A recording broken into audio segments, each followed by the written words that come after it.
Well, let me warmly introduce Beth Barany. Beth, I'm recording this at your request, so that's great. And Beth, I've known Beth for, man, over a decade, I guess, about a decade. And she and her husband both are just these, incredible authors. They also really know everything there is to know about the self-publishing world. Like, they are multiply published, award-winning authors. So Beth, you are in the presence of a multiply published, award-winning author. And so we're here to ask her questions. And Beth has published numerous books, which I'm sure she'll be happy to tell you about. Her focus right now is novels, but because she helps novelists through their book projects, in a way, I think you also stay connected to yourself as a teacher, Beth, which you're a really incredible teacher in teaching, like, the structures and the systems and the strategies, the non-novel parts of writing a novel, and those translate perfectly to really any book.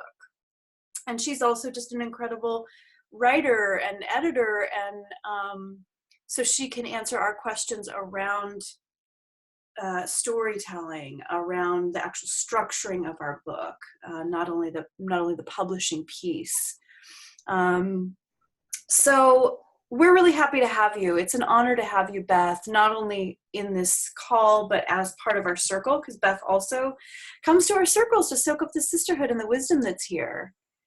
So we're going to go ahead and just give Beth we won't really give her applause, but we're going to blow her a big kiss in honor of her time and commitment to our success. So let's just blow Beth a big kiss of welcome. Mwah. Welcome, Beth. Thank you. Thank you, Jessica. That was so lovely. I'm so happy to be here with you all. Totally open your questions. And I just want to also presence the fact that I do write and publish nonfiction in the service of helping writers. And my celebration is I just published in the end of November, Plan Your Novel Like a Pro and Have Fun Doing it, which will be officially launched in March. And my promotional campaign will start in earnest in March. So, and this is like my third nonfiction book for writers. And I'm writing every week nonfiction for my audience around creativity, inspiration, structure. I just wrote the post that's coming out this week for tomorrow will be, how do you restart after you've taken a break? Very timely, right? All my students that are asking me, and I'm in the same position. So that is also a topic we can talk about. We can talk about anything that Jessica mentioned, and even things out of left field. I'm happy to address that occur to you. Because if I don't know, I probably know someone who knows, or I know how to find out. So I'm going to leave the floor to you, and so happy to be here and circle with you all. Since we're a pretty small group this morning, I think we might have one more woman joining us. I think we can just kind of all navigate asking questions, since there aren't a ton of us. You can just unmute yourself and, hi, I'm Jessica, and be as succinct as possible with your questions so that we do have time to get around to everybody's, because I think we probably all have more than one. So yeah, who would like to go first? I certainly have a question. I'll go first. Like, nobody's unmuting themselves. So one thing that I'm wanting to, it really came through as I received my holiday downloads, is that I want to create a coffee table book, like not too big, but like, a visually beautiful book that the women in the luminary circle and the women in the oracle circle contribute to. So I'm thinking for 2019, it might be like a book of rituals, where each woman contributes a little ritual or a ceremony, and it would include some beautiful images that the women themselves, if they have a beautiful headshot or something they want to contribute to go with it. and just have that be a collaborative thing, partially so that whether the Oracle women actually complete their books within their time in the Oracle Circle, and I know a lot of women in the Luminary Circle also have books in them, whether they actually do that this year, they can at least say that they're a published author, even though it's part of an anthology, and they can kind of get a little bit of insight into the campaign aspect, the collaborative like launch piece, so that they can then do that for themselves. And so I'm excited about this. And so my question for you, because I know that Amazon and CreateSpace kind of did this marriage together. So if I receive their submissions, I'll have certain parameters around length, etc. And can I then, or someone I hire, put that together in CreateSpace and then like can you walk me through what that would look like? Or is it all done on Amazon now? Just tell the step-by-step of, I have the content, now I just need to format it for ebook and print. Yes, great question. So now, currently, if you want to publish a print book, instead of using CreateSpace, now directly go into the Kindle Direct Publishing portal, which is kdp.amazon.com. And this is where we will upload our files for print and digital. And it's very clear. You do one book at a time, and each book has its own approval process. And they also have tons of information on formatting and all kinds of things. Now, I do recommend, especially since this is an art book, that you hire a designer who can use probably InDesign, because you have art and images, art and prose. Now, there is also a fabulous program worth investing in, Jessica, if you are planning to do multiple books, and it's called Vellum. And I forget the dot whatever, because it's a little unusual. And it is a software for making ebooks and print. It does have some restrictions, limitations, but it has a bunch of presets, and it's really almost like a DIY, not DIY, what's the word? Wizig. What you see is what you get. It's not complicated like InDesign. I love this, and I use this to do both my fiction and my nonfiction. You can adjust all the pretty things we like to adjust in books. So, or you hire someone, especially for this book. So what you would do is, once you gather all your material and you decide its order, you may want to put it all into one Word document, and your designer can take that as its basis and turn it fancy, or it can be uploaded into Vellum, and then we would have to manually, of course, add in the images where they go. And Vellum is so amazing. With one push of a button, I'm not kidding, one push of a button, it will output the ebook files and the print-ready PDF. It's like, hallelujah!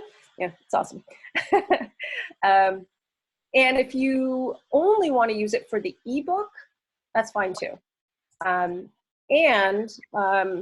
designer can output, a designer may or may not know how to output the ebook files that you need, because you need a Mobi file ideally for Amazon.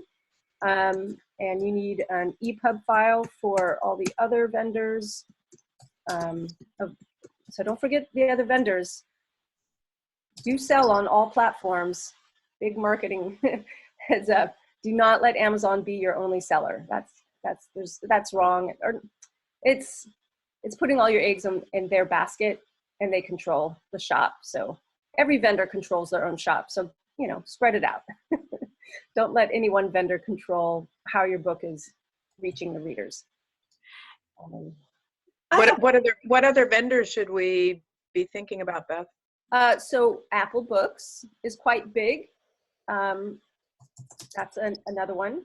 The other is Kobo, Kobo. They're really big in Canada. They're owned by a Japanese company called Rakuten, which is like huge.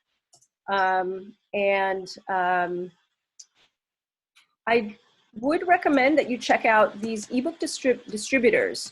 A distributor, is like it sounds, it will distribute your ebook out to other places that are harder to reach. So there's two. One is Smashwords and the other is called Draft2Digital. And both of these are .com.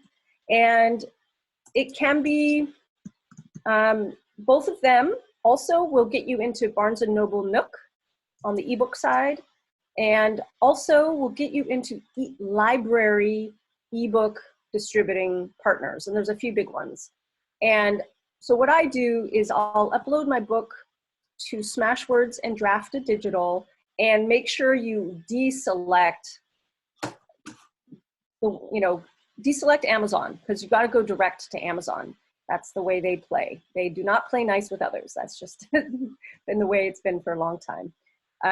It can be kind of complicated. And I think the Oracle people have access to my self-publishing class, where I walk everyone through these different back-end, like how do you work the dashboards on Smashwords, Draft2Digital, Apple, Kobo, Nook. If you want to simplify your life, just use Amazon, like we all must. Then go to Draft2Digital and use all their vendors minus Amazon. And then go to Smashwords and fill in the blanks, whatever's. And the reasons I do want to plug Smashwords. Shall I say a few words about Smashwords? Sure. They're a huge advocate for independent authors. It's developed by Mark Coker, who's down in Silicon Valley. He's very kind of mavericky and always looking out for us indie authors. And it's a great place to have coupons. So they run sales, or you can set up give your readers coupons. And the cool thing is, if it's set up properly, you can give someone a coupon. They go to Smashwords, your Smashwords book page, and they can download whatever format they want, which is really nice. Because some people want to download a Mobi file and email it to their Kindle. Some people want to read the PDF. Some people want to read EPUB. And then they also have some other more obscure forms that some people may still read in. So that the flexibility is nice. Plus, they can distribute to a few places that Draft2Digital doesn't. So may as well go everywhere you can go with your book. So yeah, distribution and sales. Thank you. Cool. Thank you. I really appreciate having the flow. And, I create Rebel Priestess magazine. I do all the design myself. So I'm pretty good at design stuff. So do you think I might be able to handle Vellum? Since Sure. I'm pretty savvy with design. Oh, yeah, stuff. Absolutely. Vellum is really easy compared to any design program I've ever peeked at. Okay. Yeah, Vellum. And Vellum's kind of expensive. It's about $200, but it's a one-time thing. Which isn't bad for a one-time. Most business software is, for my magazine software, it's like $600 a year. Oh my gosh. Are you doing Adobe something? One of the Adobe suite It's software? Mag. Okay. So it's its own kind of thing. Okay. Yeah. Vellum is great. There are some limitations that you can email them and say, hey, can I do this thing? And they're like, well, not yet. We haven't built it into the program. So okay. I can give you a walkthrough at some point, or anybody who wants, I could share my screen that could be another time, and show you what Vellum can do. I love it so much. Okay, cool. I'll look into it, and if it seems like I need to do a little chatty chat with you about that, I will. Do you have so this is, and I'm sorry I'm asking all these questions, but I feel like it is also for the greater thing.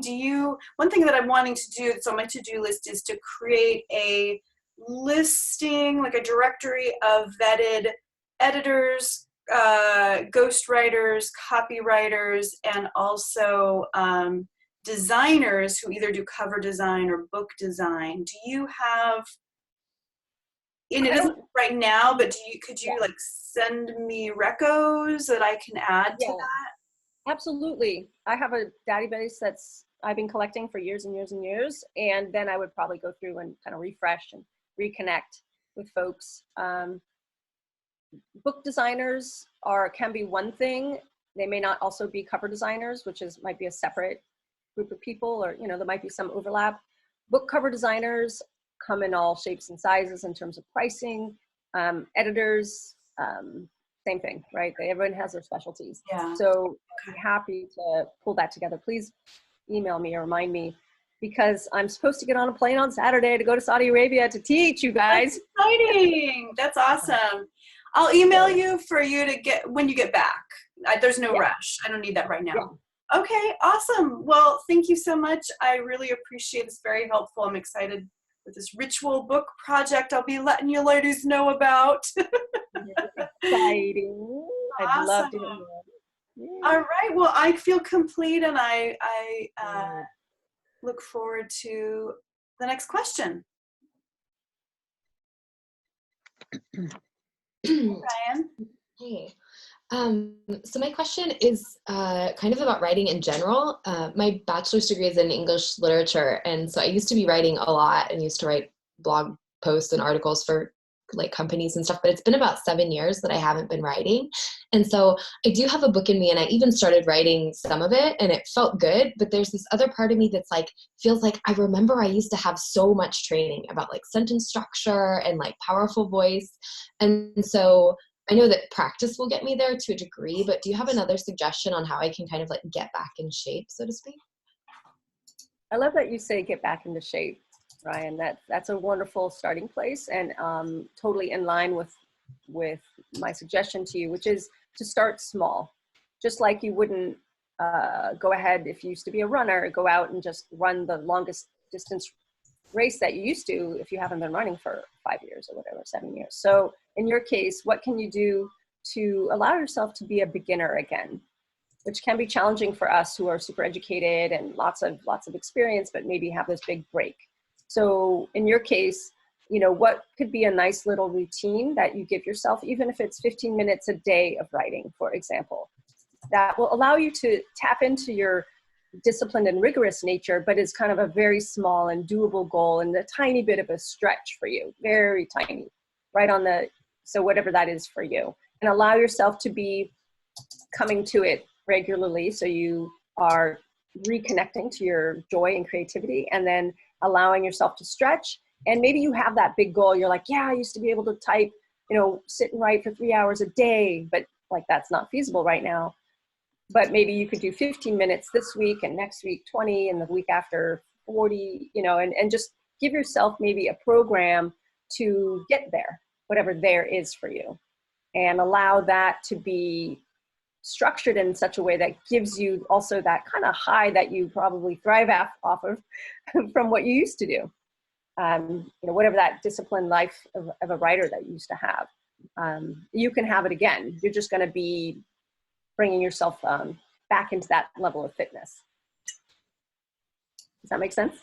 Yeah. Can I have a follow-up? Yeah, please. So another thing that I just felt like when I have been going to write is like, I feel like when I was in school, there was a lot about how to make your voice effective, or like a lot about literally like the ordering of how you're going to present your information that I feel I've almost like forgotten. And so I'm wondering, is there like either a resource or a community in the area that you think might kind of plug me back into like some sort of format, I guess?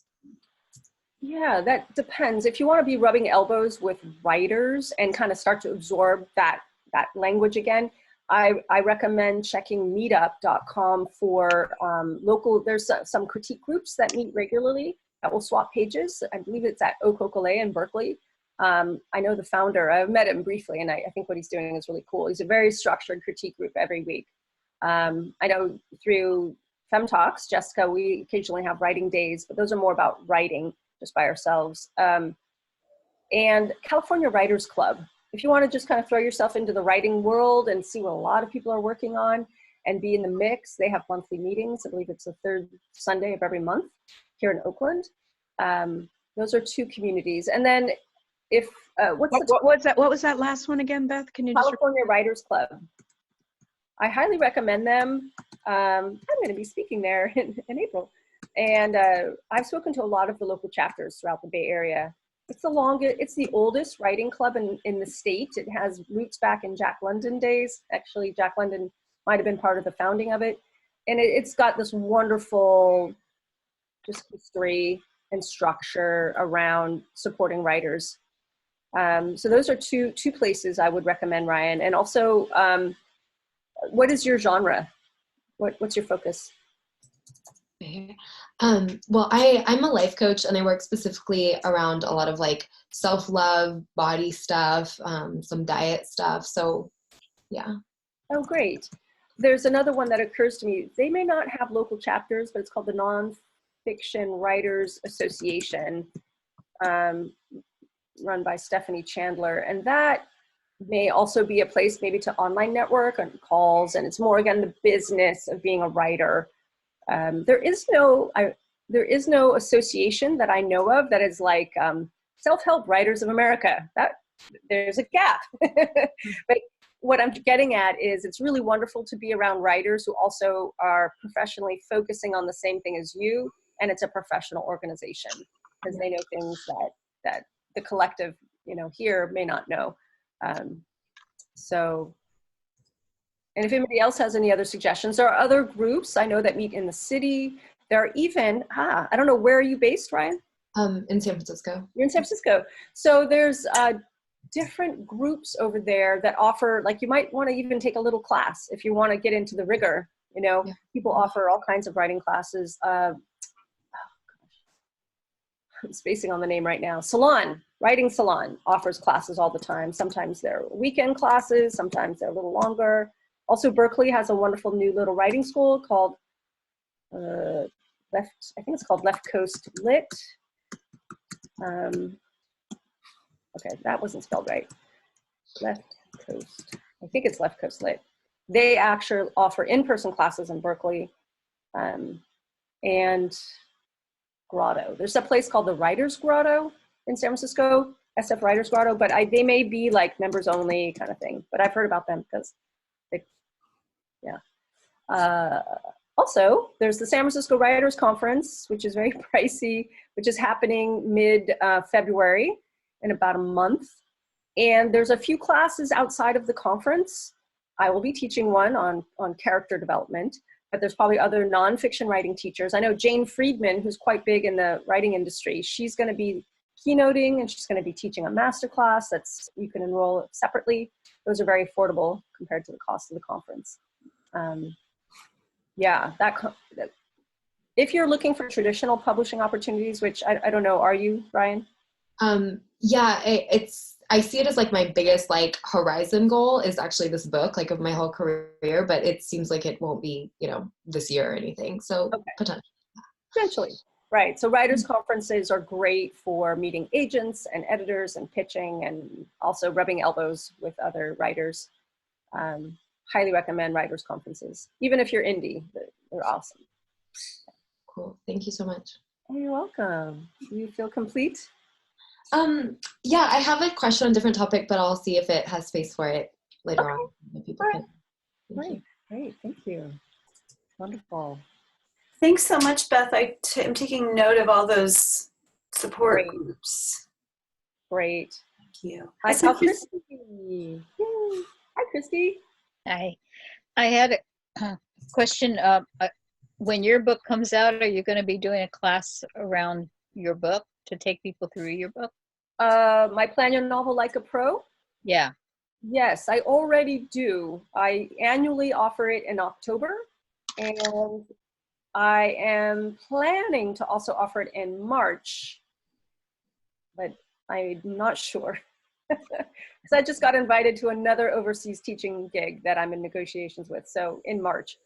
And that would be my second trip. So it definitely will happen in October.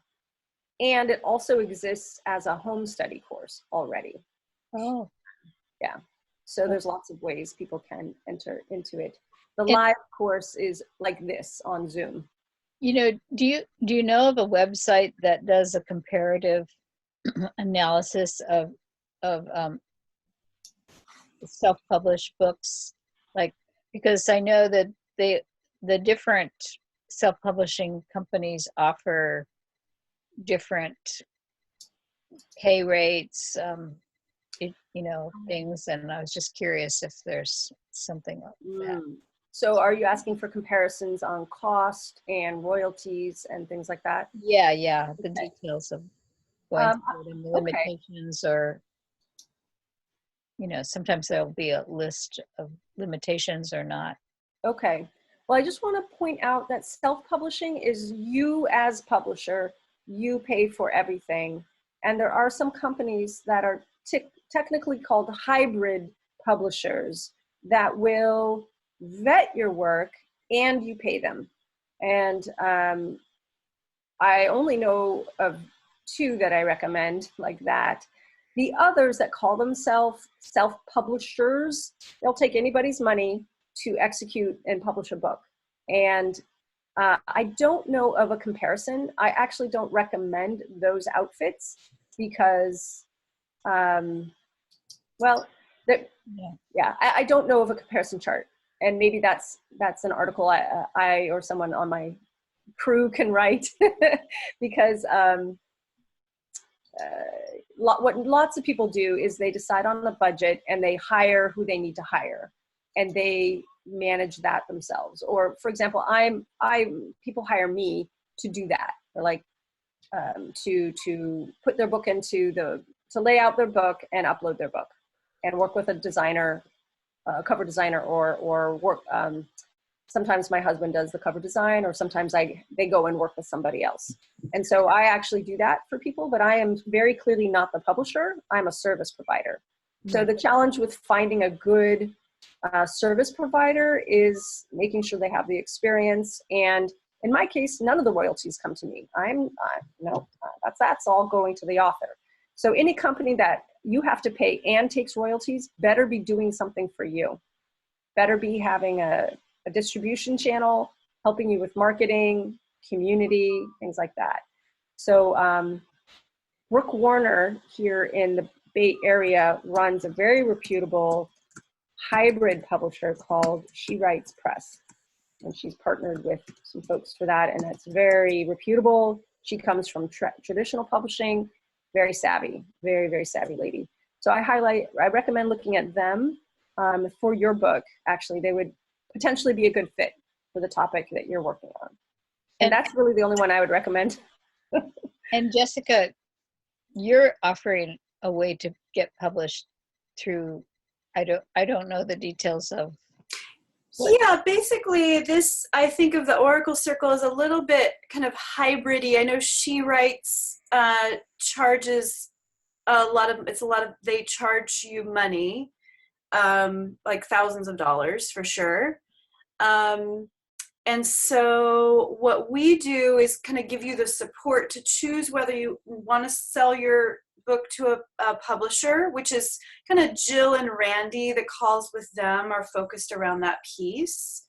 So you can go back and watch those calls, although I think you've been on them, Christy. And then also supporting if you want to self-publish, and it will walk you through that process. So part of it is some of what Beth is talking about here. The Amazon piece changed. That used to actually be a little more, there was like another step in there. So Amazon's actually making it super easy to self-publish, like she said, in that you just take like a Word document of your stuff and upload it, and it's easy to format right there. And then you have your ebook and you have your book that's ready to, what do you call it? Something to print? My brain, it's too early. Right.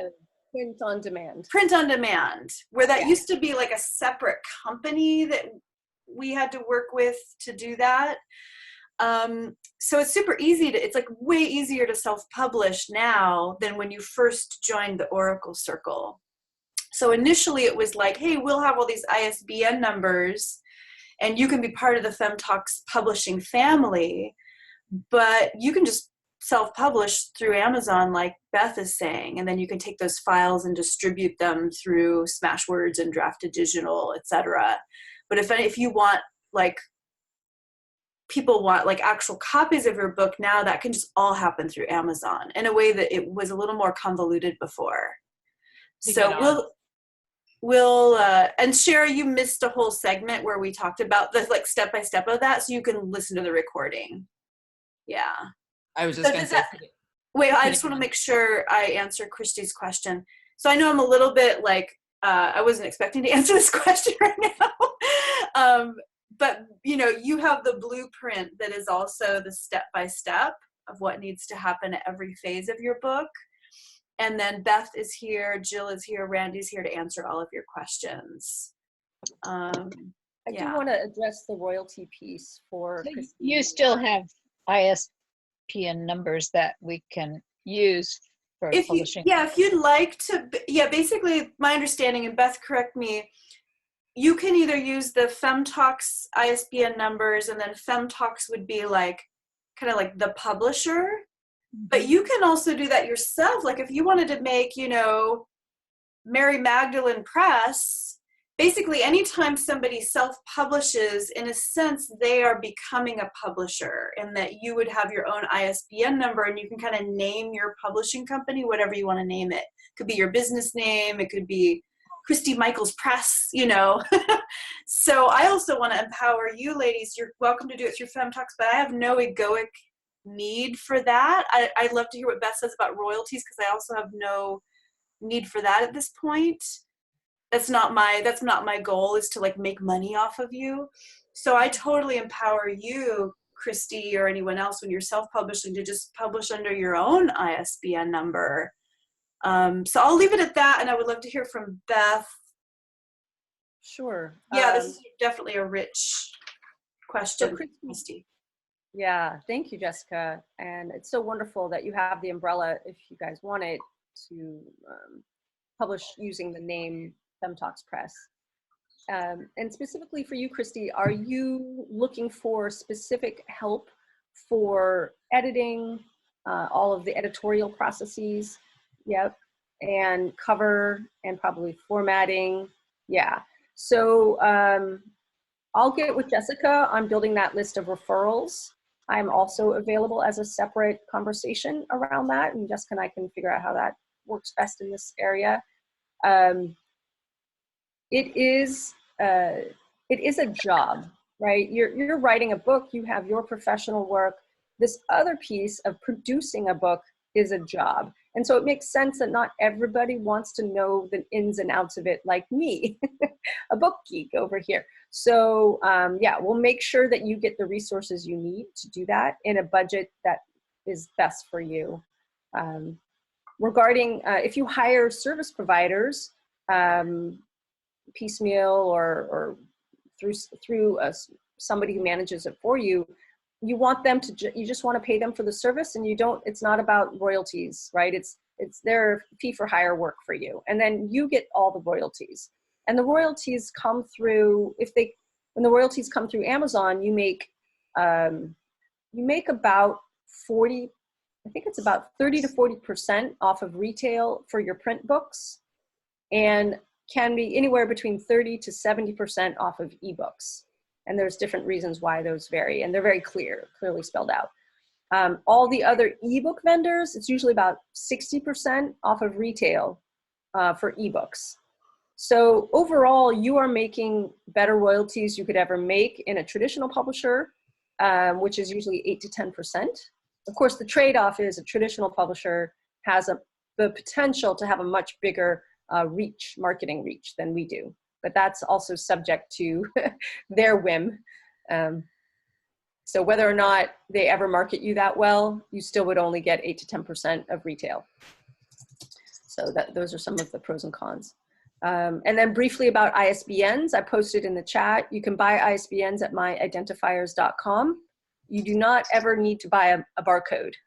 No need to buy a barcode. Everyone makes that mistake, and you never need to do that, because the printer, in this case, Amazon, will slap it right on the book in the right location as long as that space is left empty by the designer. And that's just an expense people make the mistake of doing. And if you upload an ebook, everywhere we upload ebooks now, you do not need an ISBN for any of these locations, which is nice. So some people might want to publish their ebook first, for example. If you did that, it would cut out the confusion around ISBNs. You do need ISBN for print. It's still part of the culture, even though traditionally this whole dealio about the ISBN at the back and that barcode is all about bookstore sales. Now, if you're not selling through a bookstore, it's like, why do you need it? It's like, well, it's still part of the standard. It's still it stands for the International Standard Book Number. It is the unique identifier for your book, for a physical object. And everything, even my box of Kleenex, okay, this box of Kleenex doesn't have one of those codes on it, but basically everything we buy has one of those codes on it, a version of that. So that's the logic as I understand it around that. Yeah. I just want to check with Christy if you feel complete at this point, Christy. Yeah. Right. Thank you. Great. Wonderful. Hi, Denise. Hi, I was just curious, is creating an ebook first advantageous? I have noticed it is, in that it requires less decision making. So if you want to just focus on the content, and there are other free ways to make an ebook without buying an expensive program like Vellum. And we have found some workarounds, and our favorite workaround is uploading a Word document to make an account and upload at draftadigital.com. They will convert for you, and you don't have to publish. You can just have an unpublished book there. And then you can download your EPUB, your Mobi, and even a print-ready PDF. They'll auto-generate that for you, which can be great. Hi, baby. Again, because I found it so complicated to upload to Kindle on Amazon KDP. Yeah, so I'm not talking about that right now. I'm just talking about how do you create your ebook files.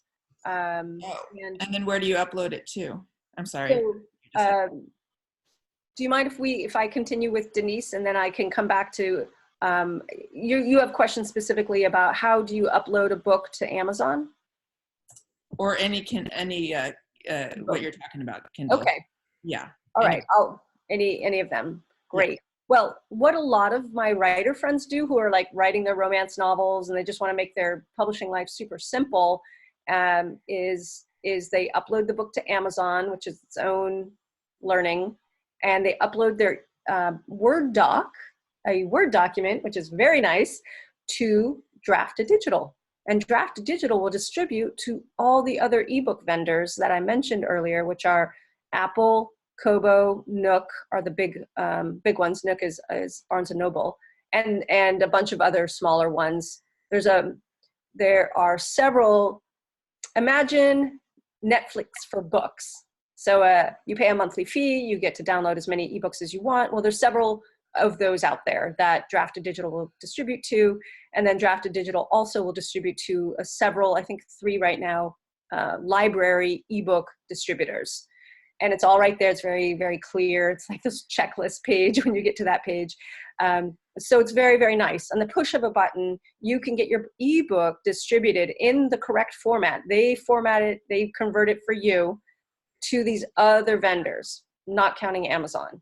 So the benefit of having an ebook first publishing experience is less decision making. You still need to design a front cover, but you don't need to worry about a spine. You don't need to worry about a back cover. And then, oh my God, headers, footers. You don't have to worry about that. You don't have to make it pretty. Because remember, when people read your book on a device, they get to decide what it looks like. They adjust the font. They adjust. So you really don't have any decisions to make around font size and margins and all these things you never think about until you sit down to design a book. A physical book. So that's why I've noticed in my own journey and with others that sometimes the ebook is easiest, especially too if there's some reason to get it out into the marketplace and have an Amazon bestseller campaign, and then come out with a print book 6 months later if you want, or 3 months. In fact, I did that for my first novel. It was such a relief because I got to move forward in the marketing, and then I got to have another party around the print edition, which I always make around my birthday, which is so much fun. So it creates 2 reasons to have a launch, and also it gets the wheels moving, if that's important to you. And I'm someone who needs to dive in and start swimming. I can't, all that theory just means nothing until I'm in there. So that's another reason. If you want to just get moving, you're like, I'm ready, I want to do it. My husband did this as well. He launched in the spring, his ebook, and then he launched the paperback later, So it can have its benefits. And for a first-time author, it's also a way to launch quietly if you need to just kind of pick up steam and learn in the real world, and allows you to go through the process of publishing. And then you're like, oh, okay, that's how it works. And then when you do your print edition, it's less scary because you've already seen the back end of these different sites. And you're like, oh, okay, now I know they're going to ask me for this, this, this, and this. All right, I'm ready. And that brings me up to another little piece of information that I think we have in the Oracle, which is in the Oracle, what do we call it? Checklist, blueprint, which is to blueprint. Yeah. As you start to prepare for publishing, you want to have a I call it a metadata, I think it's 2 words, metadata document. And this is where you're going to list the very simple things that you need: your author, the title, ISBN, page count, pricing. Like, oh, what am I going to price my book? Book description, which I recommend be in a few different lengths. Author bio, again, a few different lengths. As you start to gather testimonials, you throw them into there. There might be you can start to put marketing notes in there, although I tend to eventually create a new marketing document. But this metadata document is like the Bible for your book in terms of this basic information that you see on a front and a back cover. And you're going to want to be massaging that and thinking about that as you get ready for publication. It really helps. Also, I notice for me, I start creating my metadata document as soon as I start thinking about the cover and the blurb, which is months, sometimes years before I publish, because those things take time and they can be very scary to think about. You're like, oh no, I'm going to publish, I need a blurb. Oh. So I really encourage authors to start thinking about them right away. As soon as you have the clear idea of your book, you have started a manuscript, then you start playing with your blurb and getting feedback. And so sorry, I went off into another direction. Does that help you, Denise? Yeah, that's great. Thank you so much. You're so welcome. Good. I just want to take a pause for a moment, you guys. And I know I'm not, I have my own rituals for creation. And I also recognize, as we start to talk about everyone's projects and you're feeling into them and thinking about them, I just want to honor them and honor that your books are like living entities, and that we can all kind of imagine each other's books out in front of each of you, and these beautiful lights. I see them as these glowing lights that you're like stoking, like little fires you're nurturing, and could just honor each other's lights and messages. And I just really feel that right now. Thank you, Beth. That's beautiful. I totally see that. Just like glowing actual oracles. That's right.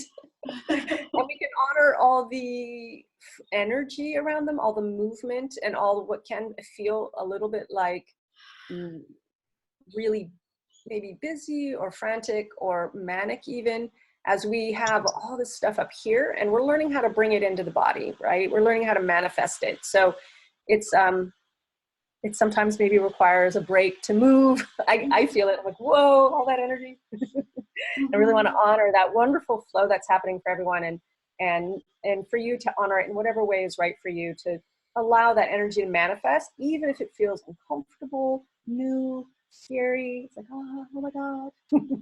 Because I feel it, all your readers, they're like kind of peeking over like, ooh, what are they working on, right? We're starting to gather audience, even on an energetic scale, as we start to manifest these books into the world. And I just want to really honor that and notice that.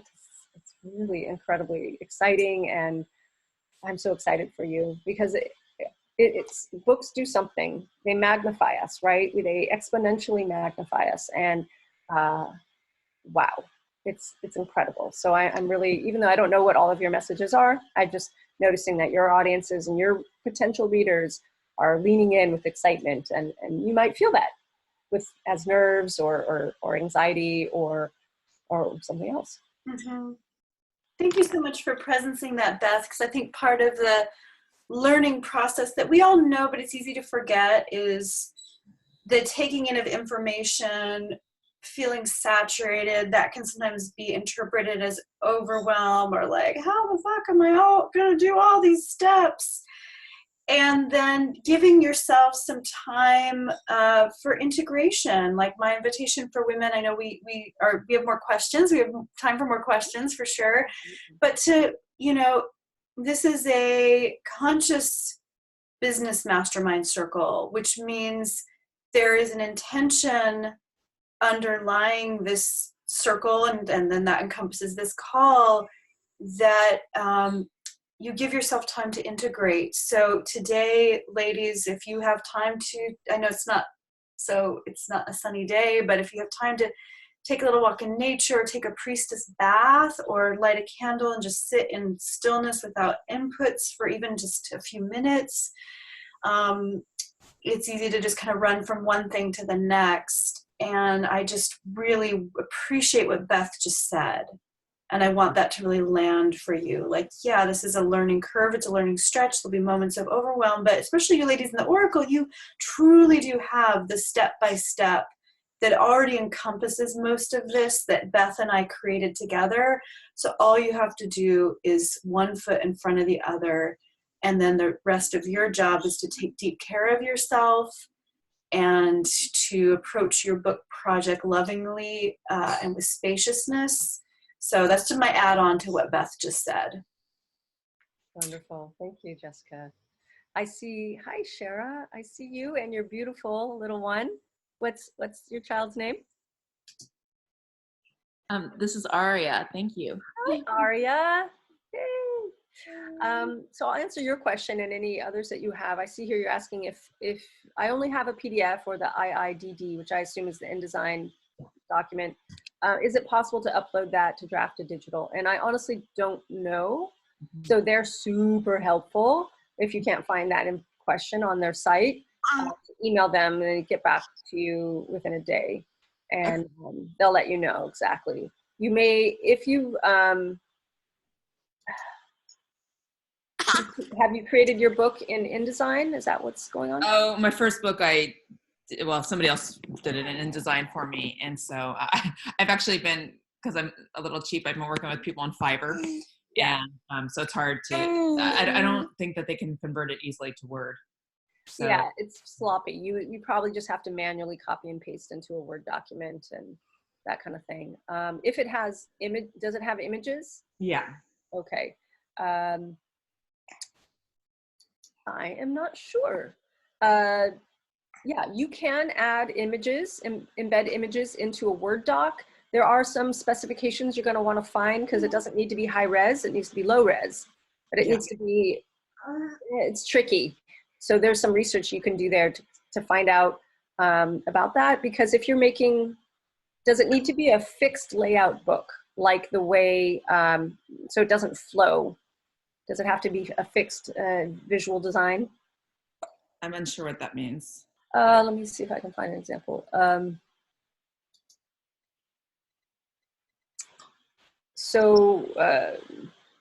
Some art books may, you have to, the image might have text and then a visual image and then text, and it has to stay that way. Yeah. It can't maybe shift so that the image is next to, or. Yeah. Okay. So there are restrictions in that kind of book creation. I do know that Apple has, iBooks, Apple has a program for free that will allow you to create what they call fixed layout ebooks. And I believe Amazon now has one as well. So you would have to create it twice. You have to create it in Apple, which would allow you to have what's an EPUB file, which all the other vendors take, and then create it again in Amazon, which is just for them. My friend just did it for me in EPUB, so I didn't know what that meant, but now that you use that, thank you. Yeah, it's just the name of, it's like .doc. So for all ebooks now, they take EPUB, except for Amazon, which takes Mobi. Oh, great. And just so, I mean, people might have a different experience, but my husband and I just about broke up over him trying to convert my book to KDP Kindle. It took him like 3 days of his work, and he was so angry at me. We basically weren't talking for like 2 days after. And then I had another woman trying to help me in the same thing. So it's a lot of work, or maybe to convert it to the Kindle. That's been my experience for Amazon. So maybe I was, Yeah, maybe I'm they were not doing it sure. incorrectly, or Are you starting, what are you starting from? well, it's done now, but yeah, Yeah, I don't want to take time away. I'm just, sure. yeah, Yeah, it was a surprise. Let's just put it that way. yeah. Special cases can be very confusing. I have to say, caveat, there are programs that Amazon offers, like a layout program for print, that I have heard bad things about. So I don't recommend people use that program. I don't know anything about this fixed layout for ebook program that Amazon offers. I haven't heard, my author friends don't use it, and I've never used it. So Amazon will release these in-house programs, but they'll be like C- quality, and they don't care. Very complicated. Yeah, they You have use to be us a as tech guinea person. pigs. Yeah, you have to be a tech person, and you have to be willing to be their guinea pig. They're learning off of you. So I don't ever recommend Amazon's internal little programs like that. The only thing that we're forced to use is their dashboard, which is just filling in fields and uploading a file, which is very simple. Yeah. But anything other than that, I really don't recommend that Amazon offers. They're, yeah, always super skeptical about those. Yeah, as Shara has learned. Wait, Shara, did you have any other questions? I can answer in this This is not really a question, but I was meditating actually just this week because I'm writing another 2 books, and I think I've been hesitant because of how hard my last one was and all the loopholes and how many hours. It's not the writing. The writing part I enjoyed. It was everything that happened after that. And so I decided I'm gonna spend the next month blowing up that belief that writing a book is hard. It's not the writing part that's hard. It's everything else. Production. Yeah. You're really, yeah. That's That's my own wonderful. That's wonderful. May it be so. and time consuming. Right. And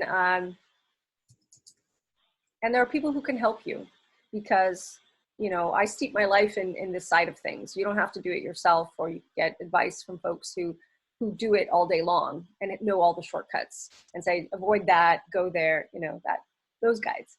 So may it be so, and effortless, and the software is getting easier and easier all the time.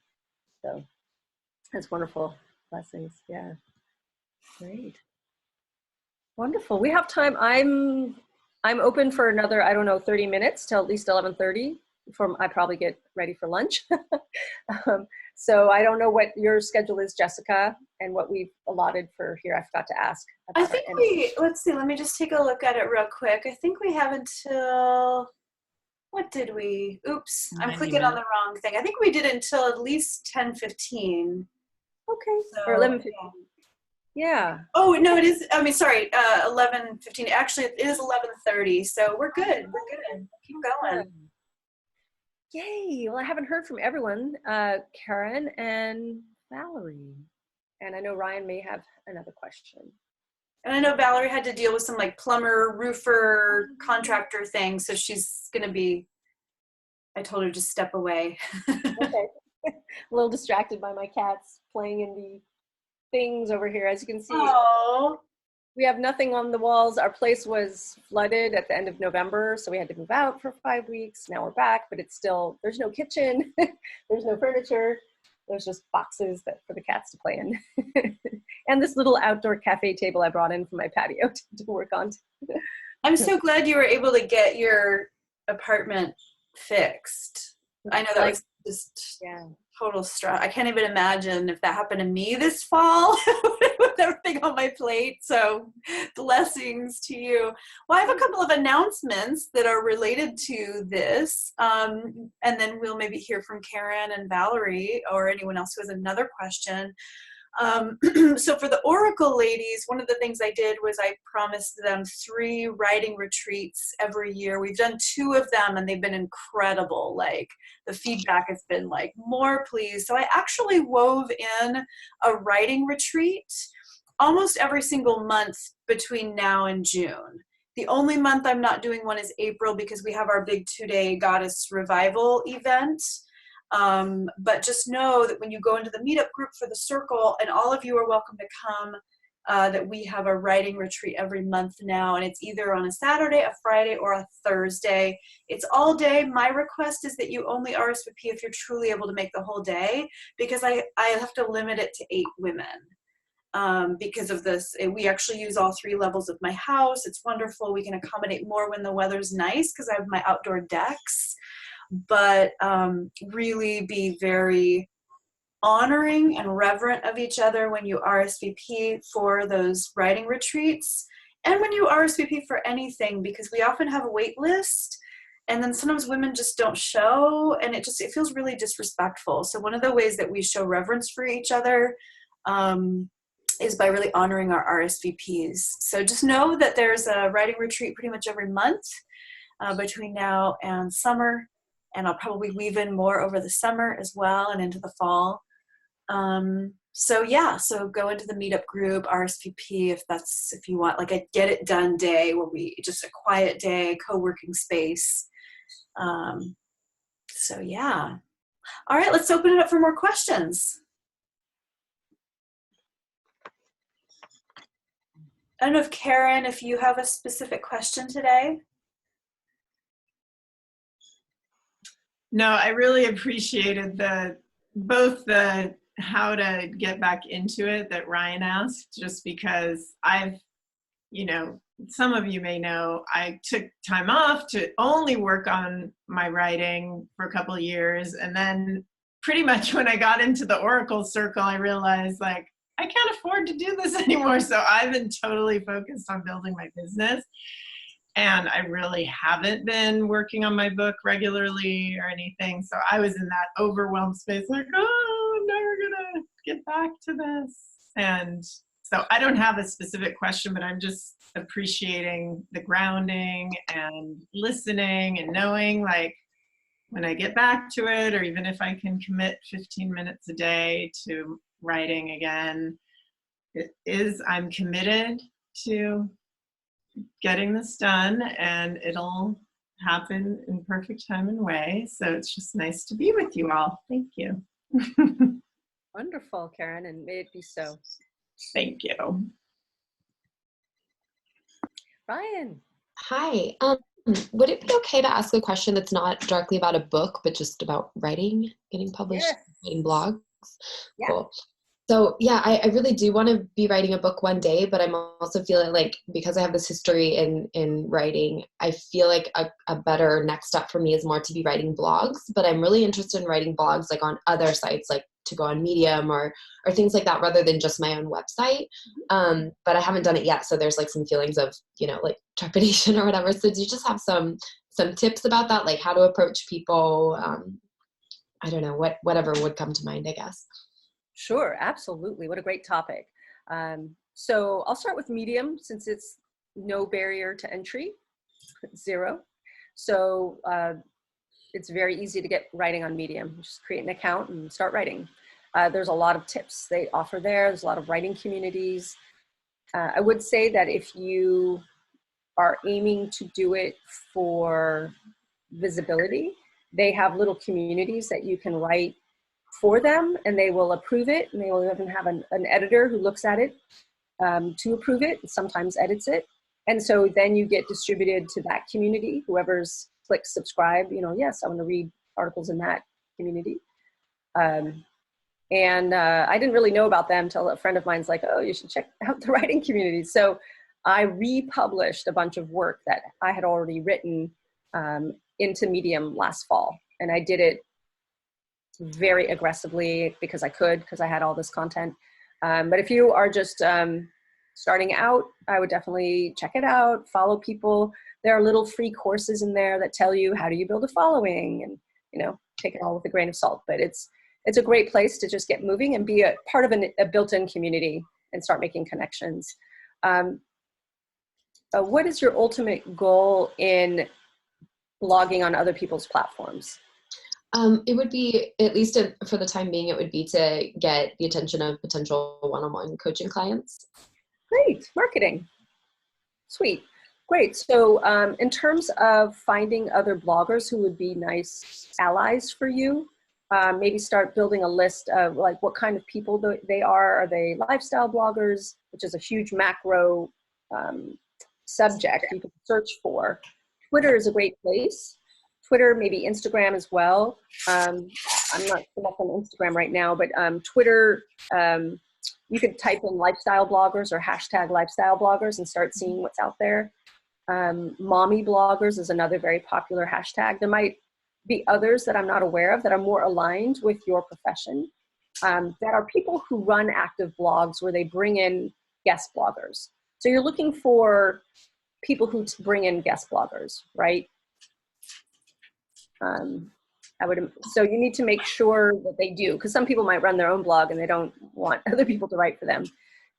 So think about the keywords of the topics and the themes and the kinds of people that you are wanting to ally with. These are going to be your allies. They're going to be your, like, it's kind of like a joint venture, right? You want to make sure they're in line with your philosophy and your approach, and that they're totally cool with your goal, that this is for your marketing. So for example, people can write on my blog, Writers Fun Zone, and I don't pay them, but I want them to market themselves. But I also have very specific writer guidelines. So you might, if you want to be a little bit systematic about it, you might want to do the research and make a little database, a little spreadsheet that then allows you to track your queries and who's a good fit and that kind of thing. And because I have a strong suspicion there is a lot of opportunity out there for you. And there are aggregate sites that are built around maybe selling malas and candles and other things. And then they have a whole blog component that they want people to write for. And there's some other, there's a bunch of others. I was solicited recently, like, hey, come write for us. And I'm like, yeah, I don't want to sell candles. Like, that wasn't a fit for me, but it can be perfect alignment for some people. And like I said, Twitter's great, Instagram too, in terms of finding those people under those keywords and seeing if they're a good fit, checking them out and that kind of thing, connecting with them. And then follow their guidelines, right? Go into their writer's guidelines for their website and follow them in terms of how they want to be approached or queried. Does that help? Yeah, I've done a small amount of research around this, and I'm not remembering seeing those writer's guidelines. I think maybe I've seen it some places, but not everywhere. If I don't find that on someone's site, what is the best way to approach them via email? Like, what should that email contain? Sure. Well, definitely nose around everywhere you can, and be sure they do take guest writers, because you'll see that right on their blog. And you're like, hey, I noticed you take guest bloggers. I would really love to write for you, a sentence about who you are. I love to write on these topics, XYZ, and I'm looking to form partnerships with people where I can write for them. Would we be a good fit, or can we have a short call or a short exchange about that? That kind of thing. And some blogs that have other writers on them might be closed. Like, it might just be that cadre of writers. But if it looks like a great fit, and I say go for it, right? Because you might be their next person and they didn't even know they needed you. So, yeah. Awesome. Thank you. You're so welcome. Yeah. Great question. I saw that Christy had her hand up again a little bit earlier. Oh, great. Yeah, I was just curious if you decide to go with Create Space or Amazon or whatever in self-publishing, are you, once you've uploaded and gone with them, are you now locked in to them in any way, shape, or form, or can you switch if you find that it's not working and you don't like it? Okay, good question. So, exclusivity. So if, are you talking about the print book, Christy? The ebook. Ebook. Okay, so with ebooks, Amazon does have a program where they request a 3-month exclusivity. It's optional. It's called Kindle Select. And when you upload the ebook, it's going to ask you, would you like to be a part of Kindle Select? It's so awesome because of these reasons. And there are some good reasons to do it, but it's optional and it expires after 3 months. I can't remember if you have to if it auto renews. There might be a feature where you have to make sure you don't have the auto renew thing on. It gives you the option to set your book to 0, meaning to sell your book, to give away your book through Amazon. Otherwise, that's, otherwise you have to price your book minimum 99 cents. So if someone wants to run some promotional campaign where they give away their book for free on Amazon, the Kindle Select program will allow you to do that. Frankly, I think that's its own, no, there's one other benefit, which doesn't really apply to this community, which is to get access to Kindle Unlimited. Kindle Unlimited is like their Netflix for books program, where people pay a monthly fee and get to download books unlimited. It works very well in certain fiction niches, but, and people make a fraction off of every read and that kind of thing. So Kindle Select puts you into that program and gives you this 90-day window where you can run a 5-day free book campaign. That's it, as far as I know. So I don't recommend it, and you are not locked into it. When you upload to Amazon, you can upload to anywhere else, as long as you do not enroll in their exclusive program. Okay. End of story. Do not, I don't recommend it going exclusive with anyone unless there's a really good plus on that side of the column for you. And there could theoretically be, you know, there could theoretically be situations where that happens, but for the most part, for most authors, there's no reason to go exclusive, except if you're in certain, like I said, fiction niches, and using their Kindle Unlimited program is good. Does that help? Yeah. Great. Good.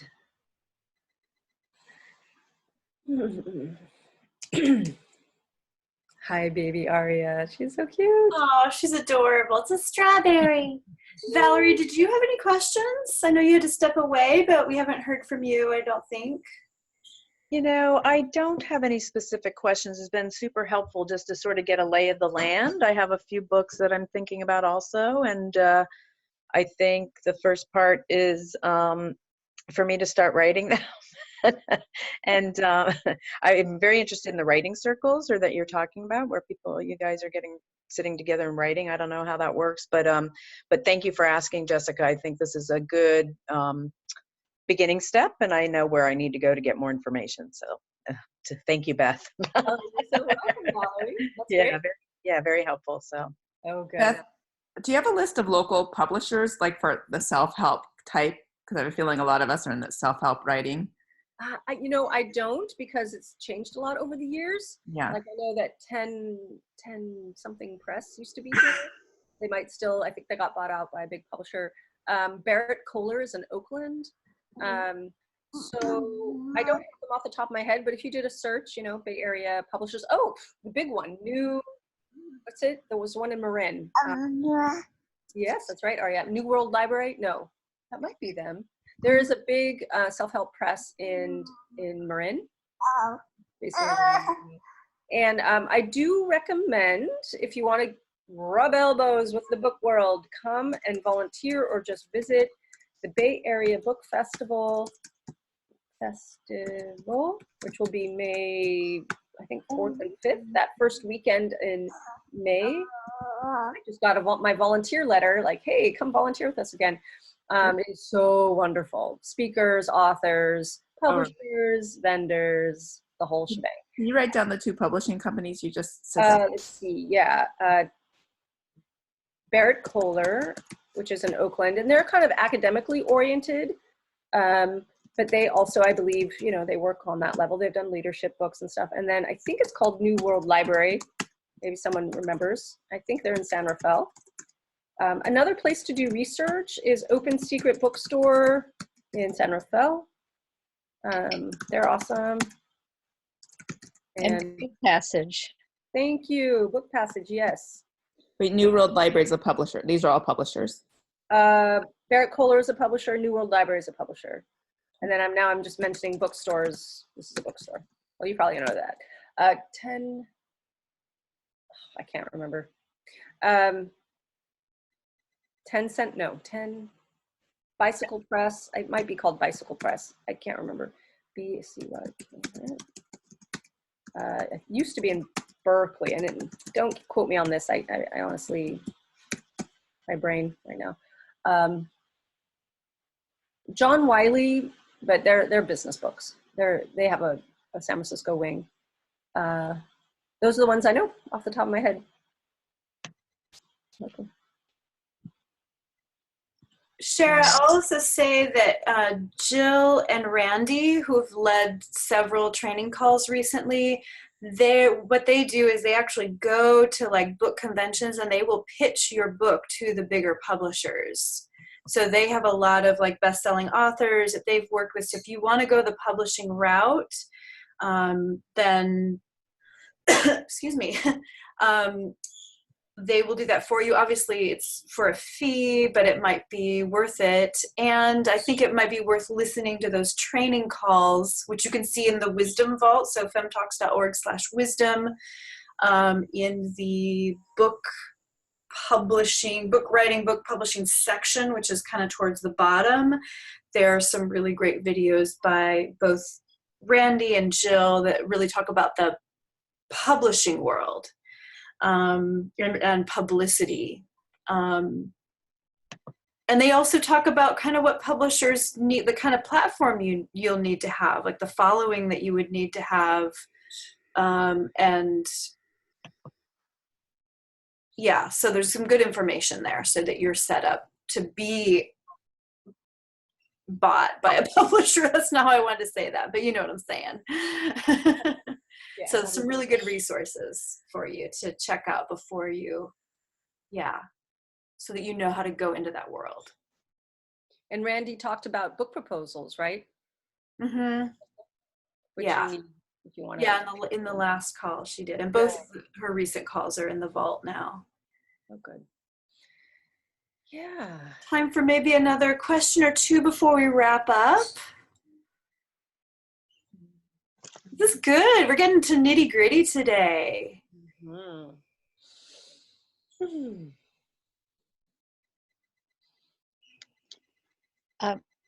I'm just curious. I really appreciated Valerie sharing her process where she was, and maybe everyone can just check in. I just felt more connected to her. I noticed after she shared where she was in her process. That I like that, Christy. Beth, I don't know if that. That's wonderful. Yeah, let's do that. Christy, do you want to start? Sure. Well, I just got reinvigorated because I had my webinar last night on the Gospel of Mary Magdalene, and so I was steeped in the writing of the material, and there's a vibrational thing. It just touches me, opens my heart. But what's really great is that I will transfer and upload it to YouTube, and then when you have your title on YouTube, there's like 3 little dots next to it, and then you click on that. One is the transcription, and they transcribe it with like the next day it's all transcribed, and you just highlight and copy and paste it into a Word doc, and I'll have my whole webinar, which then I can copy and paste over into the book outline sections that I'm working on with the chapters it's related to. So anyway, I unfortunately I have like a million projects going on at the same time, so it's really carving out the niche of time to be disciplined and focused on the writing itself. So that's what's going on for me, but I'm excited. I'm reinvigorated. I'm re-inspired and just a happy camper. Oh, that's wonderful, Christy. Awesome. I was going to call on people, but you can just go. There's only a handful of us. Yeah. Shara. Yeah. Okay, so I wrote a book called A Quick Guide to Easing Pain in the Workplace and Beyond.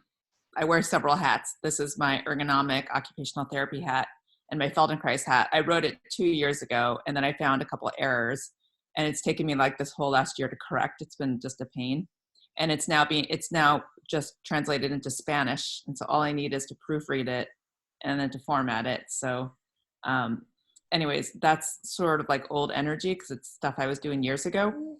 However, the book is selling, and I got asked to be a speaker on this Feldenkrais forum through my book, through somebody who read it in Colorado. You know, I love that kind of networking. And I'm writing, well, I was writing one other book, but then I realized I think it's got to be 2 books, not just one. And one of them's on how to heal pain through more alternative methods. Like the root of pain has something to do with your purpose. And so it's a book about how when you unravel the deep-rooted seed of your pain, there's a guidance. It's like a self-help book about how to get there. And then I decided to write a second book called Intuitive Coaching. And I did a Google search on Amazon, and I was like, there's no book called Intuitive Coaching. And I was like, I got to get this book out there, because I know that somebody else is writing this book right now as I talk. And so that's kind of got me inspired. And the book on pain, I actually wrote like 4 or 5 years ago, and I've been going through it every now and then putting it down. And I keep putting it down because getting my last one done was just so much time and effort. And so I've been working through those beliefs to actually get back to it. And I had this thought this morning when I was meditating, Jessica, that at the retreat, I'm leading a holistic retreat in February, to stay 1 extra day and maybe just to complete my book, because it's like a sanctuary in Mount Madonna. It's a beautiful place. Oh, So that thought occurred idea. to me, and I was like, okay, maybe I will make that my goal, just to get one of them done. That's wonderful.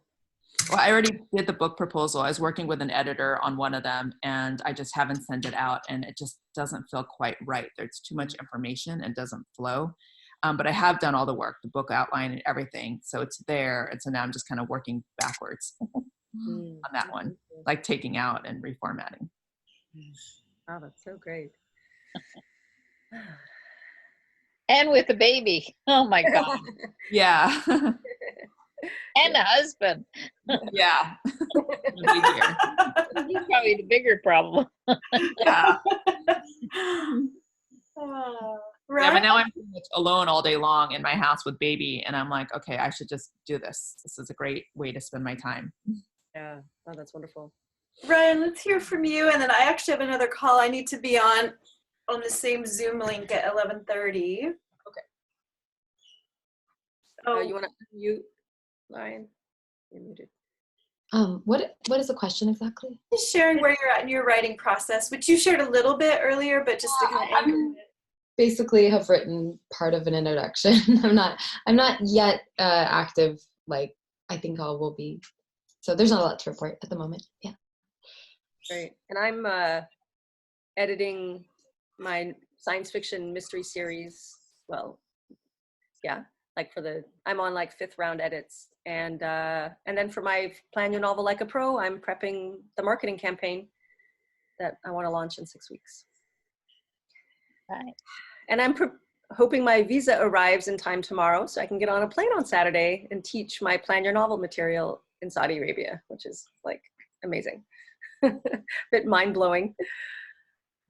So, That's awesome. I'm so proud of you, Beth. That's amazing. thank you.